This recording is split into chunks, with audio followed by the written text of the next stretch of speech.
वाटत आहे का? जर वाटत असेल तर 10 तारखेचं आंदोलन ठेवायचं. हो ज्ञानेश भाई नक्की हो का? आपल्याला कोणाला वाटतं? एखाद्याचं सगळ्याला वाटतं ना.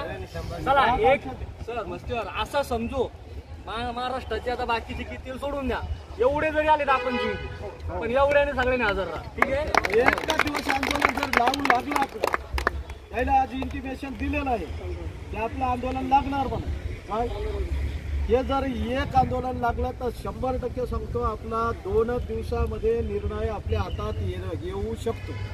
आणि 2 दिवसामध्येच यायला इम्प्लिमेंटेशनचे आदेशही द्यावे लागतील आणि संच मान्यताही वितरित कराव्या लागतील. त्याच्यासाठी बांधवांनो माझी आपल्याला कळकळीची आणि नम्र विनंती आहे की कोणीही कुठल्याही प्रकारचं घर बसायला पॉझिटिव्ह सांगू नका की काय पॉझिटिव्ह झालंय म्हणून. इथं सगळं ऑलरेडी तसं तर निगेटिव्हच आहे. हे जर निगेटिव्हला पॉझिटिव्ह करायचं असेल तर येत्या सोमवारपासून आपण हे आंदोलन घोषित करूया. ठीक आहे.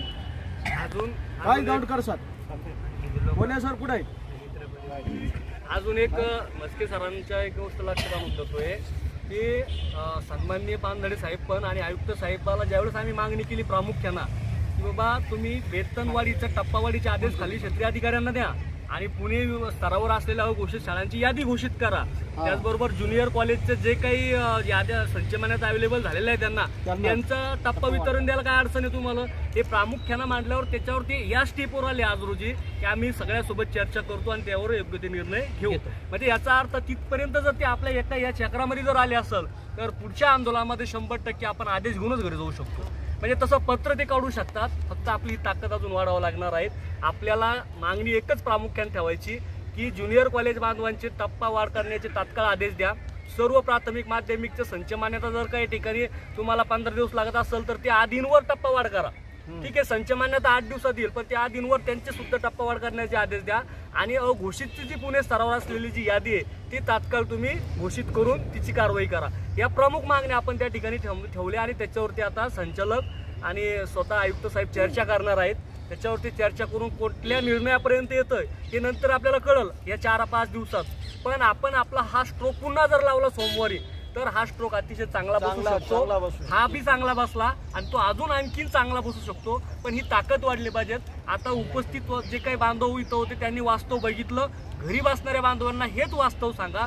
नाही तर असं सांगू नका काय नाही ते हो म्हणले करणारे म्हणते मग ते अर्धच त्या ठिकाणी. आता तुम्ही बघा काल परवा 1-2 व्हिडिओ व्हायरल आले, कोणी पोस्ट टाकून देतं. म्हणजे मुद्दा म्हणून आपल्याला डायव्हर्ट करणं चालू आहे. अशा पोस्ट पुन्हा येतील तुम्हाला या मध्यंतरीच्या काळामध्ये. एखादा व्हिडिओ येईल, एखादी पोस्ट येईल की आता असं होणार आहे तसं होणार आहे. मग आपण काय होतो आपण त्या ठिकाणी डायरेक्ट रिव्हर्स होऊन जातो की चला होणारे कशाला बेजार व्हायचं जाऊन सरी.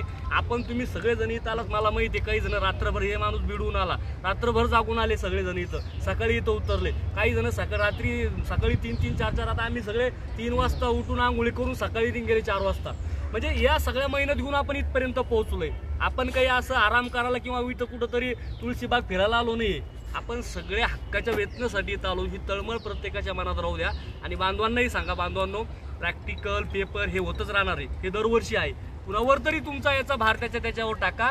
पण प्रत्येक शाळेतून 1-1, 2-2 लोक या. 1-1, 2-2 लोक 1-1 माणूस जरी आला तर आपल्या मस्के सर 8,000 शाळा आहेत. अरे 1,000 लोक 8,000 शाळा आहे. आपण एकच बोलू. प्रत्येक याच्यातला ज्युनियर कॉलेजच्या बांधवांनाही माझी विनंती आहे तुमचे टप्पा वेतनवाढीचे आदेश आज निघू शकते. फक्त तुम्ही ताकदीने इथं या. तुमच्या ज्युनियर कॉलेजवाल्या बांधवांचं असं मला म्हणायचं नाही की आम्ही आलो तुम्ही तुमच्या मागं जरी परीक्षा किंवा प्रॅक्टिकल असेल पण किमान तुमच्या शाळेतला शिपाई तरी पाठवा, कुणी पाठवा, क्लर्क पाठवा. पण प्रत्येक शाळेतून 1 माणूस इथं पाठवा. येणाऱ्या सोमवारपासून आपण पुणे हे आंदोलनाचं त्या ठिकाणी केंद्र बनवू आणि इथूनच सगळे आदेश आणि संच मान्यता वितरित करण्याचं काम प्रामुख्याने करून घेण्याचं या ठिकाणी तळ ठोकून बसतो. त्याच्याशिवाय हे होणार नाही. अजून तुम्ही किती महिने शाळेत बसले आणि शाळा करत बसला तर हा टप्पावाढ तुमच्या पत्रावर पडणार नाही. एकदा आपलं तोंड पोळलेलं आहे ते पुन्हा पोळू द्यायचं नसेल तर ताकदीने घराच्या बाहेर पडा. एवढी विनंती आपल्या सगळ्या बांधवांना करतो. धन्यवाद. पत्र देतो इथल्या फक्त पोलीस स्टेशनला तेवढं पत्र नेऊन द्यायचे. नाही इनवर्डचं जे पत्र आहे ना ते व्हॉट्सअपला सुरू आहे. नाही हे इनवर्ड केलं का? हे आपण निवेदन इनवर्ड केलं ना. त्या आयुक्ताला डायरेक्टली तरी पण एक इनवर्ड करा ना, इन्व्हर्ट करून आपण एक इनवर्ड करा आणि ती इनवर्डची जी कॉपी आहे ना त्याची झेरॉक्स पोलीस स्टेशनला द्यावं लागेल, असं करावं लागेल. परमिशन घेत ना सेपरेट. हा तर मग ती झेरॉक्स आणि त्याला एक वरून आहे पोलीस स्टेशनच्या नावानं पत्र, असं करावं लागेल.